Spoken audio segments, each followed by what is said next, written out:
کیا ہوا تمہاری آواز کو؟ کیا تم بیمار ہو یا زخمی ہو؟ کرنل ریچرڈ نے چونک کر پوچھا۔ یس بوس، میں شدید زخمی ہوں، دوسری طرف سے لوگی نے کہا تو کرنل ریچرڈ بے اختیار اچھل پڑا۔ کیا مطلب؟ کس نے کیا تمہیں زخمی؟ کیا ہوا ہے؟ کرنل ریچرڈ نے تیز لہجے میں کہا۔ بوس، میرے آدمی نے یہاں ایک ایکریمین کو مار کیا جو انڈر ورلڈ میں بلیو برڈ گروپ کے بارے میں پوچھتا پھر رہا تھا، جس پر میرے حکم پر اسے اغوا کر کے میرے ایک پوائنٹ پر پہنچا دیا گیا۔ ہوش میں لانے پر جب میں نے اسے پوچھ گچھ شروع کی تو پتہ چلا کہ وہ پاکستان کے ایجنٹ علی عمران کا شاگرد ٹائیگر ہے۔ یہ وہی ٹائیگر ہے جس کی وجہ سے پہلے علی صاحب ماریا اور راجر پاکستان میں ہلاک ہوئے۔ میں نے اس سے مزید پوچھ گچھ کے لیے اپنے پوائنٹ انچارج سے کہا کہ وہ اس پر کوڑے برسائے، لیکن کام الٹ ہو گیا۔ ٹائیگر نے نہ جانے کس طرح راڈز کھول لیے، پھر اس نے میرے آدمی سے کوڑا چھین لیا۔ میں نے اور میرے آدمی نے بے حد کوشش کی، لیکن اس نے اس قدر تیزی سے ہم پر کوڑے برسائے کہ ہم سنبھل ہی نہ سکے۔ پھر میں بے ہوش ہو گئی۔ جب مجھے ہوش آیا تو میں راڈز میں جکڑی ہوئی تھی، میرے زخموں کی بینڈیج کر دی گئی اور میرا پوائنٹ انچارج ہلاک ہو چکا تھا۔ اس ٹائیگر نے مجھے بتایا کہ اس نے میری بے ہوشی کے دوران میری لاش شعور کو ایکٹیو کر کے معلوم کر لیا ہے کہ blue bird group Don Domains نامی ٹاؤن میں ہے اور اس کا incharge Marco Tennis super master کہلاتا ہے، جو کاؤبوائے کلب میں بیٹھتا ہے۔ میں یہ سن کر حیران رہ گئی کیونکہ یہ بات گو مجھے معلوم تھی، لیکن میں اسے اپنے سائے سے بھی چھپاتی تھی۔ پھر اس ٹائیگر نے بتایا کہ اب وہ سیدھا اس سپر ماسٹر کے پاس جا رہا ہے اور میں چونکہ شدید زخمی ہوں اس لیے وہ مجھے گولی نہیں مارے گا، بلکہ میں اسی طرح راز میں جکڑی ہوئی ایڑیاں رگڑ رگڑ کر ہلاک ہو جاؤں گی اور میرے لیے یہی سزا ہوگی۔ پھر وہ چلا گیا۔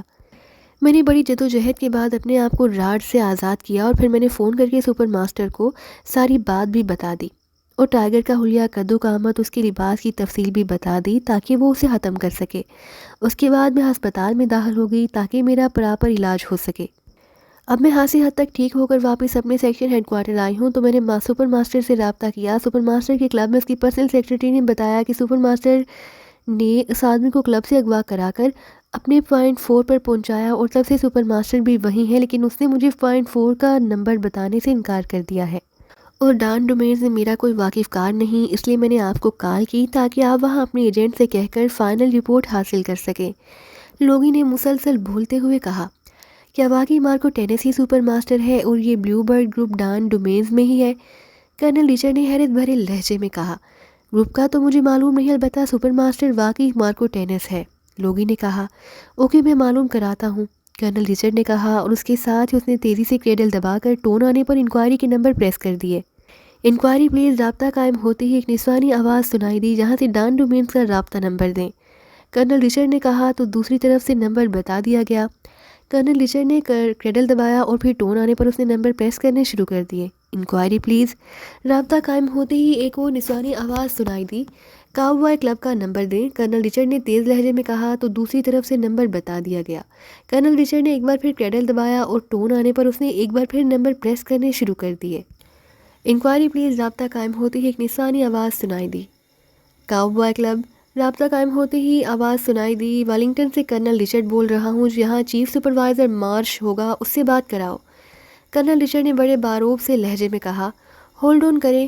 دوسری طرف سے اس بار نرم لہجے میں کہا گیا، ہیلو چیف، میں سپروائزر مارش بول رہا ہوں۔ چند لمحوں بعد ایک بھاری سی مردانہ آواز سنائی دی، کرنل ریچرڈ بول رہا ہوں، فوری طور پر کسی محفوظ فون سے میرے آفس کے ڈائریکٹ فون پر کال کرو۔ کرنل ریچرڈ نے تیز لہجے میں کہا، یس سر۔ دوسری طرف سے مودبانہ لہجے میں کہا گیا تو کرنل ریچرڈ نے ایک جھٹکے سے ریسیور رکھ دیا۔ تھوڑی دیر بعد سیاہ رنگ کے فون کی گھنٹی بج اٹھی تو کرنل ریچرڈ نے تیزی سے ہاتھ بڑھا کر ریسیور اٹھا لیا۔ یس، کرنل ریچرڈ بول رہا ہوں۔ کرنل ریچرڈ نے تیز لہجے میں کہا، مارش بول رہا ہوں سر۔ دوسری طرف سے مارش کی آواز سنائی دی، مارش، کیا تمہیں معلوم ہے کہ سپر ماسٹر ہی دراصل مارکو ٹینس ہے؟ کرنل ریچرڈ نے تیز لہجے میں پوچھا۔ یس سر۔ دوسری طرف سے جواب دیا گیا تو کرنل ریچرڈ بے اختیار اچھل پڑا۔ اس کے چہرے پر یکلات غصے کے تاثرات ابھر آئے۔ تم نے مجھے آگاہ کیوں نہیں کیا؟ کرنل ریچرڈ نے غصے سے چیختے ہوئے کہا، سوری سر، یہ تو آپ کے پوچھنے پر میں نے بتایا، ورنہ میں نے رازداری کا حلف اٹھایا ہوا ہے کہ میں کسی کو اس بارے میں خود سے آگاہ نہیں کروں گا۔ ویسے بھی سپر ماسٹر اس معاملے میں اس قدر سخت ہے کہ اگر اس کو شک بھی پڑ جاتا کہ میں نے یہ بات کسی کو بتائی ہے تو میں تو کیا، میرا پورا خاندان ختم کر دیا جاتا۔ مارش نے مودبانہ لہجے میں کہا، اس کے پوائنٹ 4 کو جانتے ہو؟ کرنل ریچرڈ نے اس بار قدرے نرم لہجے میں کہا، یس سر، میں وہاں 2 سال تک انچارج رہا ہوں اور میرا ٹرانسفر جہاں کلب میں کر دیا گیا اور اب وہاں براؤن انچارج ہے، مارش نے جواب دیا۔ کیا کلب سے کسی کو اغوا کر کے فائن 4 پر لے جایا گیا ہے؟ یس سر، مینیجر مارٹن کے حکم پر ایک ایگریمنٹ آدمی کو بے ہوش کر کے فائن 4 پر پہنچایا گیا تھا اور پھر سپر ماسٹر خود بھی فائن 4 پر چلا گیا۔ اس آدمی کے انجام کے بارے میں معلوم کر کے مجھے بتاؤ، لیکن جتنی جلدی ممکن ہو سکے۔ کرنل ڈچر نے تیز اور تحکمانہ لہجے میں کہا۔ یس سر، براؤن میرا گہرا دوست ہے، میں اسے فون کر کے معلوم کر لیتا ہوں، مارش نے کہا۔ ٹھیک ہے، جلدی معلوم کر کے مجھے رپورٹ دو، میں تمہاری کال کا انتظار کروں گا، کرنل ڈچر نے تیز لہجے میں کہا اور ریسیور رکھ دیا۔ جس آدمی نے لوگی جیسے سپر ایجنٹ کو شدید زخمی کر دیا، جس کی وجہ سے پاکیشاہ میں ایلیسا، راجر، ماریا ہلاک ہو گئے، وہ اس بدماش سپر ماسٹر کے کیسے قابو میں آ سکتا ہے؟ کرنل ڈچر نے بڑبڑاتے ہوئے کہا، اور پھر تقریباً 1 گھنٹے کے شدید انتظار کے بعد جب فون کی گھنٹی بج اٹھی تو کرنل ڈچر نے اس طرح جھپٹ کر ریسیور اٹھا لیا جیسے ایک لمحہ کی دیر بھی قیامت برپا کر دے گی۔ یس کرنل ڈچرڈ بول رہا ہوں، کرنل ڈچرڈ نے تیز لہجے میں کہا۔ مارش بول رہا ہوں سر، میں نے پہلے براؤن کو فون کیا، لیکن براؤن نے جب کافی دیر تک کوشش کے باوجود فون اٹینڈ نہ کیا تو میں خود فائن 4 پر آ گیا، اور جہاں تو جناب سپر ماسٹر اور براؤن کی لاشیں پڑی ہوئی ہیں۔ اوہ ویری بیڈ۔ اس ٹائیگر نے جہاں پہنچ کر بھی وہی کام کیا جو اس نے پہلے پاکیشاہ میں ایلیسا، ماریا اور راجر کے ساتھ کیا تھا۔ ویری بیڈ، کرنل ڈچرڈ نے کہا اور اس کے لہجے سے پریشانی جھلک رہی تھی۔ جناب، میں چونکہ یہاں 2 سال تک انچارج رہا ہوں، اس لیے مجھے معلوم ہے کہ اس سینٹر میں خفیہ کیمرے اور ڈکٹا فون نصب ہے، جہاں ہونے والی ہر حرکت کی باقاعدہ فلم بنائی جاتی ہے اور تمام گفتگو بھی ریکارڈ ہوتی ہے۔ اگر آپ مجھے 20 گھنٹے کی مہلت دیں تو میں آپ کو تفصیل بتا سکتا ہوں کہ یہاں ہوا کیا ہے۔ ٹھیک ہے، معلوم کرو، میں تمہاری کال کا منتظر رہوں گا، کرنل ڈچر نے کہا، اور اس کے ساتھ ہی اس نے ریسیور رکھ دیا۔ حیرت ہے، ایک آدمی اس انداز میں حیرت انگیز کارروائیاں کر گزرتا ہے۔ نہ ہی سپر ایجنٹس اس کے سامنے کوئی حیثیت رکھتے ہیں اور نہ ہی بڑے گینگسٹر، بدماش اور فائٹرز۔ آخر یہ کس ٹائپ کا آدمی ہے؟ کرنل ڈچر نے بڑبڑاتے ہوئے کہا۔ اس کے چہرے پر پریشانی کے ساتھ ساتھ حیرت کی جھلکیاں بھی نمایاں تھیں۔ یوں محسوس ہو رہا تھا جیسے وہ ٹائیگر کی صلاحیتوں سے ذہنی طور پر مروب ہو گیا ہو، اور کافی دیر بعد ایک بار پھر فون کی گھنٹی بج اٹھی تو اس نے پہلے کی طرح جھپٹ کر ریسیور اٹھا لیا۔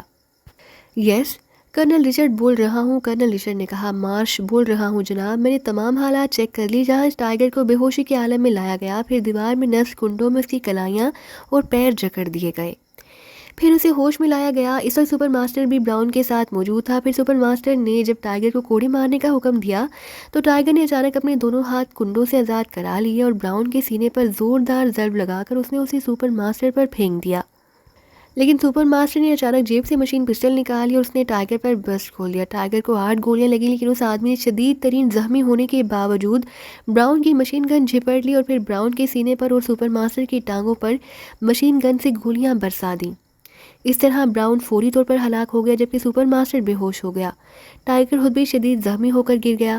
اسی لمحے کوٹھی میں ایک عورت اور 4 مرد پہنچ گئے۔ یہ اس ٹائیگر کے ساتھی تھے۔ ان میں سے ایک کا نام علی عمران لیا گیا، دوسرے کا نام صفدر، تیسرے کا نام تنویر اور چوتھے کا نام کیپٹن شکیل۔ ان کے ساتھ جو عورت تھی اس کا نام جولیا لیا گیا۔ پھر عمران اور کیپٹن شکیل نے میڈیکل باکس کی مدد سے ٹائیگر کو کئی انجیکشن لگائے اور پھر انتہائی ماہرانہ انداز میں وہیں اس کے آپریشن کر کے تمام گولیاں نکال دی گئیں، جبکہ باقی 2 آدمیوں نے سپر ماسٹر کو دونوں شدید زخمی ٹانگوں کی بینڈیج کر دی۔ پھر ٹائیگر کو دوسرے کمرے میں شفٹ کر دیا گیا اور سپر ماسٹر کو اٹھا کر کرسی پر ڈال دیا گیا۔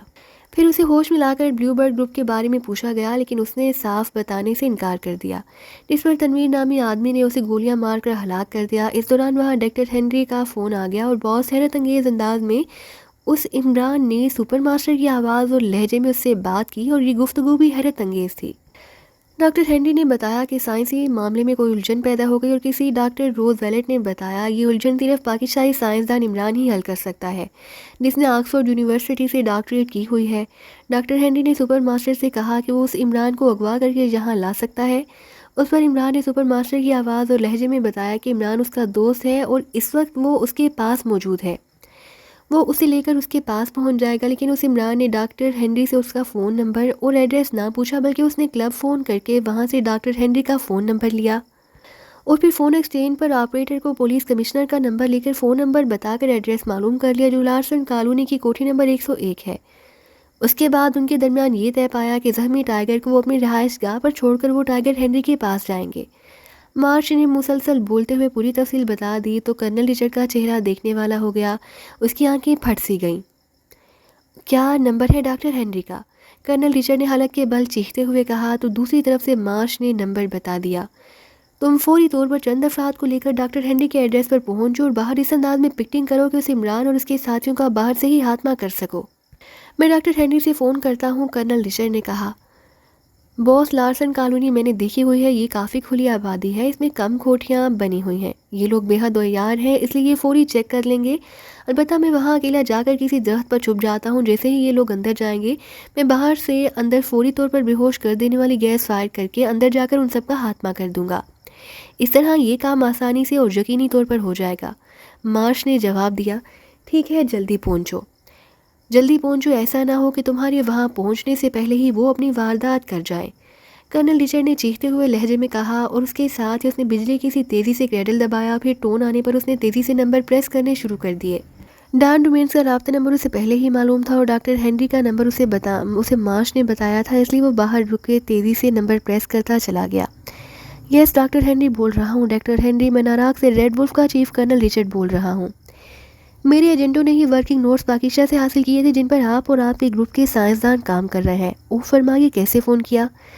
ڈاکٹر ہنری، میرے آدمیوں نے اطلاع دی کہ آپ نے پوائنٹ 4 پر سپر ماسٹر سے فون پر بات کی اور ان سے کہا کہ آپ کو کسی ڈاکٹر روز ویلٹ نے بتایا کہ آپ کا سائنسی مسئلہ پاکیزائی سائنسدان عمران حل کر سکتا ہے، اور سپر ماسٹر نے آپ کو بتایا کہ عمران اس کا دوست ہے اور وہ اسے لے کر آپ کے پاس پہنچ رہے ہیں۔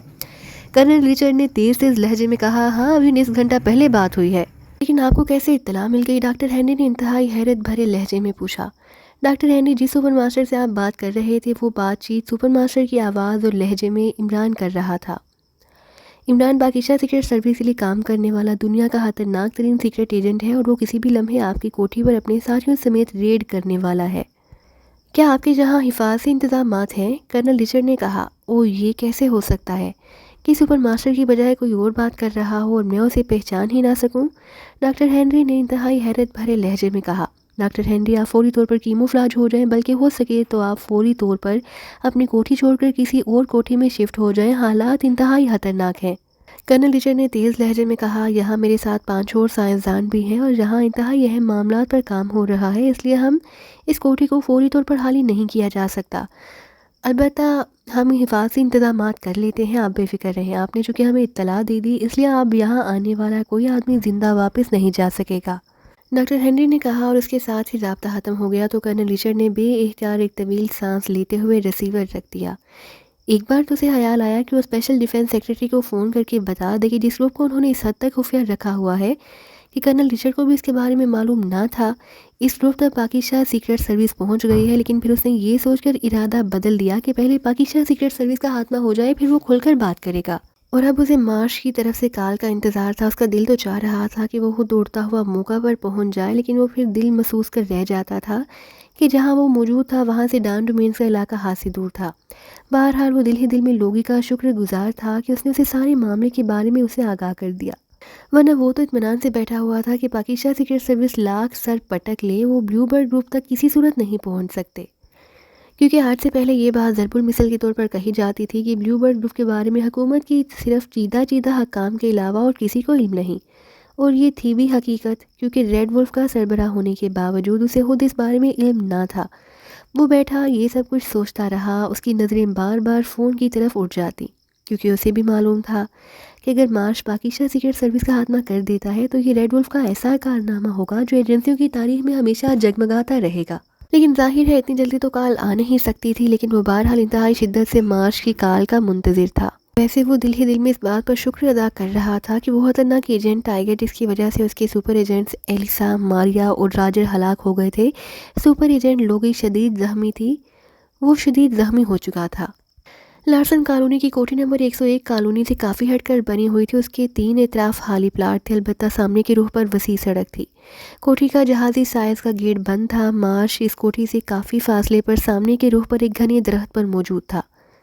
اسے یہاں آئے ہوئے تقریباً 1 گھنٹہ ہو چکا تھا۔ جس وقت وہ یہاں آیا تھا تو کوٹھی کی 4 دیواری پر ہاردار تاڑیوں کی حفاظتی بار تو پہلے سے موجود تھی، لیکن ہر 10 فٹ کے فاصلے پر موجود تمام بلب بجھے ہوئے تھے۔ لیکن مارش اس وقت بے اختیار اچھل پڑا جب اس نے اچانک 4 دیواری پر ہر 10 فٹ کے فاصلے پر موجود تمام بلبوں کو یکلخت جلتے ہوئے دیکھا۔ یہ خصوصی ساخت کے بلب تھے، ان سے روشنی باہر نہیں آ رہی تھی، بلکہ ان بلبوں کے اندر ایک تار اچانک جل اٹھی جو دور سے بھی نظر آ رہی تھی۔ اس کے علاوہ کوٹھی کے جہازی سائے سے گیٹ پر اوپر سے نیچے اور دائیں سے بائیں ہلکی ہلکی روشنی کی لہریں سی نمودار ہو گئیں۔ ان لہروں نے پورے گیٹ کو کور کیا ہوا تھا۔ اس کا مطلب تھا کہ اندر سے کوٹھی کے حفاظتی انتظامات تعین کر دیے گئے ہیں۔ شاید چیف کرنل رچرڈ نے ڈاکٹر ہنری کو الرٹ کر دیا تھا، لیکن مارش بیٹھا سوچ رہا تھا کہ ان حفاظتی انتظامات کی وجہ سے اس کا تمام منصوبہ پلٹ کر رہ گیا تھا، کیونکہ اس کا منصوبہ یہ تھا کہ جب عمران اور اس کے ساتھی اس کوٹھی کے اندر جائیں گے تو وہ اندر فوری بے ہوش کر دینے والی گیس فائر کر کے ان سب کو بے ہوش کر دیتا اور پھر اندر داخل ہو کر ان کو بے ہوشی کی عالم میں ہی ہلاک کر دیتا۔ لیکن اب ایسا ہونا ممکن نظر نہیں آ رہا تھا، کیونکہ ان حفاظتی انتظامات کی وجہ سے عمران اور اس کے ساتھیوں کا کوٹھی کے اندر داخل ہونا ناممکن نظر آ رہا تھا۔ اس لیے اس نے فوری طور پر ایک منصوبہ بنایا کہ جیسے ہی عمران اور اس کے ساتھیوں کی کار وہاں پہنچے گی، وہ بے ہوش کر دینے والی گیس کیپسول ان کی کار کے اندر فائر کر کے ان کی کار کے اندر ہی بے ہوش کر دے گا اور پھر انہیں اسی حال میں ہلاک کر دے گا۔